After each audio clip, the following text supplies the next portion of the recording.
อย่าแลกน้ำใจใดคันผู้ใดแลกน้ำใจล่ะตกกรรมละกรรมลำบากเด้อคันผู้ใดมีน้ำใจให้เจ้าเจริญหุ่งเรืองเด้อให้เจ้าอยู่ดีมีแหงเด้อให้เจ้าหังเจ้ามีเด้อนี่แสดงว่าเจ้าลาวชีวิต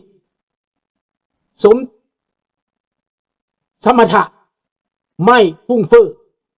พอเพียงจริงต่างกับโจรลาวปัจจุบันอยู่อย่างเศรษฐีแม่นแล้วเจ้าชีวิตลาวบ่ได้มีเฮือนหลังใหญ่เด้บ่ได้มีรถเป็นส่วนตัวเด้รถก็รถรัฐบาลมีคันเดียวไปแห่เอามาวังก็แม่นฝรั่งสร้างไว้อยู่วังที่ฝรั่งสร้างไว้นั่นแหละแต่บ่แม่นของพระองค์เป็นบ่อนหน้าที่เฮือนหน้าที่ซื่อๆเฮือนรับแขกเฮือนรับรองบ้านรับรองนอกจากนั้นแล้วก็ไปเฮ็ดไร่เฮ็ดนาเฮ็ดสวนหมักส้มโออยู่ปากเสื้องหันเห็นบ่เฮ็ดข้าวกินปลูกข้าวกินเจ้าชีวิตก็ได้บ่ได้เอาของประชาชนได้เห็นแล้วบ่นี่แหละอย่าประมาทคุณแผ่นดินแม่นบ่นรงค์พระเจ้าแผ่นดินลาวมีคุณงามความดีมหาศาลพระเจ้าฟ้างุมท่อนโฮมแผ่นดินล้านสร้างถ้าบ่มีพระเจ้าฟ้างุมเฮาก็บ่มีลาววันนี้อาจจะเป็นเวียดนามอาจจะเป็นพม่าอาจจะเป็นเขมรอาจจะเป็นไทยไปแล้วเห็นบ่ล่ะจะบ่มีแผ่นดินลาวเลยเว้าภาษาลาวแต่บ่มีแผ่นดินมันก็สิคล้ายๆคือพวกเคิร์ดนั่นแล้วชาวคูดนั่นน่ะที่อยู่ในดินแดนอิรักดินแดนซีเรียดินแดนตุรกีนั่นไม่มีแผ่นดินคน100 ล้านแต่ไม่มีแผ่นดินอีกประเทศหนึ่งมีคน900,000 คนแต่มีแผ่นดินแผ่นดินพระเจ้าเช็กมีนั่นผู้ฐานแม่นบ่ประเทศผู้ฐานแผ่นดินน้อยๆแต่มีพระเจ้าแผ่นดินปกครองประเทศอยู่เย็นเป็นสุขพระเจ้าจิกมีปกครองแผ่นดินตั้งแต่พ่อถึงลูกเห็นบ่ประเทศชาวเคิร์ดคน100 ล้านบ่มีแผ่นดินย้อนหยังย้อนว่าคนบ่สู้ในที่สุดชาวเคิร์ดตัดสินใจสู้25 ล้านอยู่ในดินแดนของตุรกี5 ล้านอยู่ในประเทศอิรัก2 ล้าน 5 แสนอยู่ในประเทศซีเรียอีก1 ล้านอยู่ในประเทศปากีสถานอีก1 ล้านอยู่ในประเทศอิหร่านอีก1 ล้านไปอยู่ฝรั่งเศสและอยู่ยุโรปแตกสะนะโมคนเคิร์ดชาวเคิร์ดไม่มีแผ่นดินตอนนี้เขาจึงร่วมตัวกันต่อสู้เพื่อให้มีแผ่นดินเกิดในซีเรียและในอิรักเห็นแล้วบ่คนลาวเด้เจ้าสิบ่เบิ่งบทเรียนเขาวะเจ้าสิบ่มีสามัญสำนึกวะเจ้าสิแตกไปเรื่อยๆบ่แตกไปอยู่อเมริกาเกือบล้านนะแตกไปอยู่แคนาดาแตกไปอยู่ฝรั่งเศสแล้วก็ลืมกันไปตายกันไปฝังกันไปเมียนกันไปต่อไปแผ่นดินลาวจะกลายเป็นแผ่นดินเวียดนามต่อไปแผ่นดินลาวจะกลายเป็นแผ่นดินจีนชื่อว่าลาวแต่บ่มีคนลาวชื่อว่าลาวแต่บ่มีคนลาวไปเป็นเวียดนามเบิดไปเป็นจีนเบิดเขาผสมพันธุ์มื้อนี้เอาผสมพันธุ์มันเกิดลูกขึ้นมาเป็นครึ่งนึงมื้อหน้าผสมพันธุ์อีกออกซีดออกจากซีดกลายเป็นบ่มีหยังเลยหายไปเลยอีก300,000 คนก็หายเป็นชาติลาวบ่มีคันเจกมากก็พูดอะแปะคันเวียดมากก็พูดองเดือกตัวตนบ่มีนั่นแล้วลูกหลานพระเจ้าพงุมแรงลาธรณีลุกขึ้นสู้ลุกขึ้นร่วมมือกันนี่เฮาสิให้สุพรรณวงศ์ลูกแก้วมาว่าจังไดแนวมันเป็นแก้วมันก็ลงเสือแก้วบักสมสวัสดิ์เล่งสวัสดิ์แนวมันเป็นเจกมันก็ลงเสือเจก เห็นบ่ล่ะมันบ่ได้เสือคนลาวด้วยกันมันบ่ได้หักคนลาวด้วยกันพวกเจ้าก็เห็นพวกเจ้าก็ฮู้พวกเจ้าก็เข้าใจแต่พวกเจ้าเฮ็ดปฏิเสธเฮ็ดบ่ฮู้บ่ซี่นี่อ้ายลาวเจ้าก็เป็นแบบนี้คันว่าแนวมันยากลบหลีกเฮาไปเบิ่งพี่น้องมงในอเมริกาได้บาดนี้พี่น้องมงในอเมริกาเขาลงหาเสียงการเมืองสมัครเป็นผู้แทนมินนิโซตาเจ้าเมืองเมเยอร์มินนิโซตาสมัครเป็นผู้แทนแคลิฟอร์เนียสมัครแต่ละรัฐแต่ละเมืองผู้ยิ่งพี่น้องมงได้เป็นเจ้านายได้เป็นผู้นำของประเทศได้เป็นผู้แทนได้เป็น representative ได้เป็น legislative ได้เป็น governor ได้เป็น mayor นี่คนลาวเฮาเป็นอะไรก็ต้องมีหัวใจน้ำเขาตัวต้องร่วมชาติกันตัวร่วมแห้งร่วมใจกันตัวอยู่ไสกระไดเฮายังมีพระเจ้าแผ่นดินอยู่เฮายังมีเจ้าชายสุริวงศ์สว่างเป็นต่างหน้าต่างตาที่บัดทุกคนก็ยอมรับแล้วเป็นหยังเฮาสิทำบ่ได้เป็นหยังเฮาสิเป็นหนึ่งเดียวบ่ได้เป็นหยังเฮาสิอ่อนแอแท้เป็นหยังเฮาสิเป็นเปี้ยเป็นลอยแท้นี่เนาะเรื่องราวนี่ก็เห็นแล้วว่าอยู่ในเป้าเล็งของเขาเรื่องสแกมเมอร์คอลเซ็นเตอร์และเนาะบาทนี้เนาะบาทนี้พี่น้องเพื่อจะให้เรื่องนี้มันแดงขึ้นไปให้มันได้มากได้ผล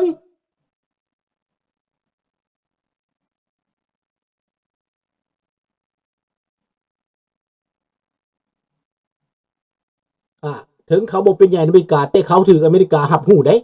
นะรงเด้อกลุ่มเขาถือปกป้องได้ขนาดว่าติดคดี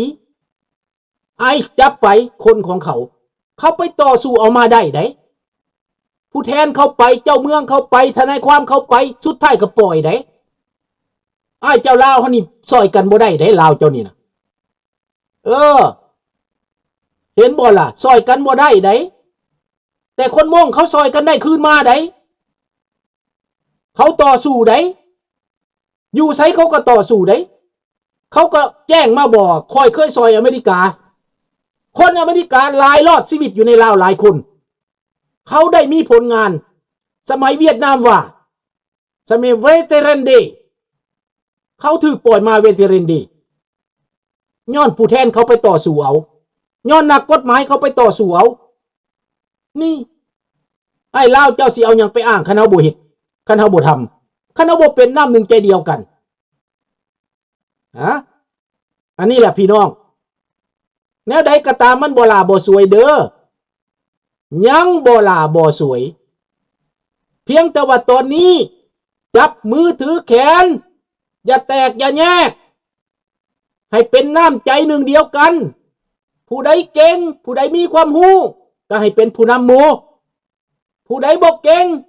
ผู้ใดบ่มีความรู้ก็เป็นผู้ตามหมู่ผู้ใดพอกผู้กี้ก็เทินก็เป็นผู้สนับสนุนผู้ใดเป็นเศรษฐีก็ลงทุนให้หมู่นี่ประเทศลาวชาติประชาชนบ่มีวันเงยหน้าเงยตาได้แล้วสิให้มันเงยหน้าเงยตาได้ดิเฮาก็ต้องจับมือถือแขนกันเฮาต้องมีกระแสเฮาต้องมีพลังเห็นบ่ล่ะต้องมีพลังต้องมีกระแสเข้มแข็งได้ลิงน้อยท้อถอยบ่ได้เด้นักต่อสู้สิรอท่าให้มันสุกหล่นใส่ปากบ่ได้เด้ต้องเฮ็ดต้องทำต้องหาคนที่กล้าที่เก่งหาคนที่เสียสละตัวเฮาเองก็ต้องเสียสละถ้าเฮาบ่เป็นฟืนก็บ่มีแสงไฟก็สิบ่มีไฟคันเฮาบ่เป็นฟืนเกิดไฟได้ต้องมาจากฟืนเห็นบ่ล่ะมันต้องห่างต้องหาเบิดทุกอันทุกแนวต้องรวมไม้รวมมือกันทุกขั้นทุกตอนเอาละเรื่องราวนี่จะโจ้ไว้นี่ก่อนแล้วจะมาเว้าเรื่องรัสเซียในตอนนี้ถ้ารัสเซียตายบักทองรุ่นเข้าโคม่าในตอนนี้ทองรุ่นเข้าโคม่าแล้ว รัสเซียไปบ่รอดมันไปบ่รอดในตอนนี้บักโปตีนกำตามสนองแล้วพี่น้องทุ่มทหารมา50,000 คน60,000 คนตายเกือบหมดเอามาอีก100,000สิตีให้แตกบักชอยกูบักการาซิมอฟไปรายงานโปตินยึดโปกอบได้แล้วปิดล้อมได้แล้วบัดตัวจริงแล้วโบแมนเอาทหารลูกเขาไป2 ปีเขาก็จัดการเกี้ยงพี่น้องทหารตายไป100,000แล้วบาดเจ็บแข้งหักขาหักส่งกลับบ่ได้บาดเจ็บยังหลงอยู่ในป่าในดงอยู่ก็มีโอยข้างอยู่ก็มีห้องโอดอยู่ก็มีบ่มีไผไปซอยลูกน้องบักกาลาซิมอฟแข้งกุดขาขาดอยู่ในทงนาหนาวก็หนาวทนความหนาวบ่ได้ตายตายทนความหนาวบ่ได้อึดเข้ายากปลาอาหารบ่มาส่งอาวุธบ่มาส่งมาลำเลียงมาบ่ได้ถูกยูเครนไล่ล่าทหารพวกอาซอฟไล่ล่าทหารบักโปตินตายเกลื่อนกันอยู่ตามท้องนารถถังกระจังกระจายเป็นร้อยเป็นพันนี่ความจริงก็แล้วปรากฏพี่น้องนอกจากนั้นยูเครนส่งของขวัญไปต้อนอีก 1,400 กิโลเมตรตูมใส่โล่งกันน้ำมันไฟลุกเป็นเปลวเบิดมือเบิดคืนดับก็บ่ได้รัสเซียก็ไปตัวประชาชนว่ามันเกิดอุบัติเหตุตัวประชาชนย่านเขาแตกตื่นแต่ประชาชนเขาก็บ่ได้กินยาเขาก็ถ่ายวิดีโอไว้เขาก็เห็นความจริงนี่แหละนั่นแหละแม่นความคันสั้นก็สิถือพวกมันตัวไปตัวนั่นแหละไปบายเด้อลิงหน่อยเด้อดังนั้นพี่น้องถ้าเฮาบ่ติดตามเฮาจะบ่ฮู้ในตอนนี้รัสเซียถูกกดดันจากยูเครนเขาสู้เขาตัดคอใส่ยูเครนนี่นะทหารกองพันอาซอฟกวาดล้างและทหารพวกโดรนเฮ็ดแนวใดจุดใดก็ตามตุ้มเบิดท่าเรือน้ำมันแก๊สโรงงานโรงไฟฟ้าตุ้มใส่ไฟดับเบิดเมืองมอสโกก็บ่ปลอดภัยบ่รอดสงครามนี้คนรัสเซียได้รับผลกรรมแล้ว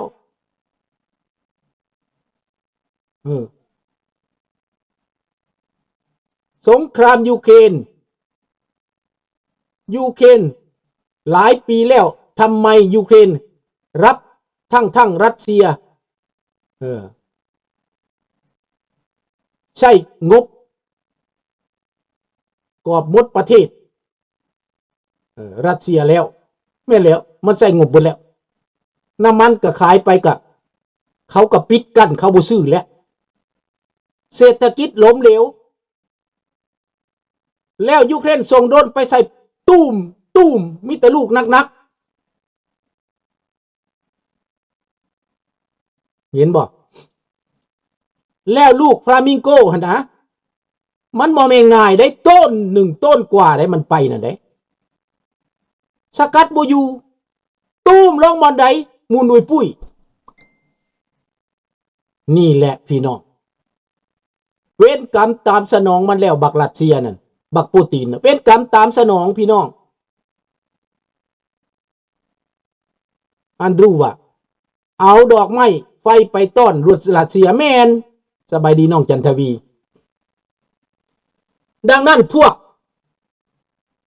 กรัสเซียในตอนนี้นั้นฮู้สึกว่าบ่ปลอดภัยแล้วฮู้สึกว่าสงครามนี่มันมาฮอดตัวเองแล้วไปทำลายยูเครนทำลายโรงไฟฟ้าเขาให้เขาหนาว